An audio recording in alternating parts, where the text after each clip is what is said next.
मम्मू बाबा कहाँ जानुभयो त अहिलेसम्म त आउनुभएको थिएन त तेरो बाबा कहाँ जानुहुन्छ त्यही भट्टीतिर त होला नि अहिले मातेर आएको हुन्छ तेरो बाबा अरू के जानु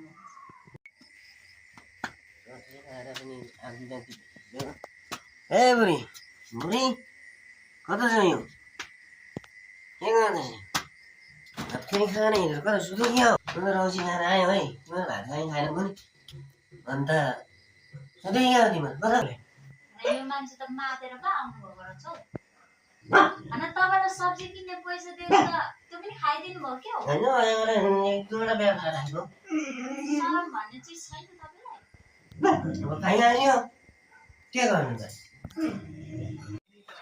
हाई हेलो हजुरहरूलाई यो हाम्रो भिडियोहरू कस्तो लाग्छ राम्रो लागे लाइक कमेन्ट सेयर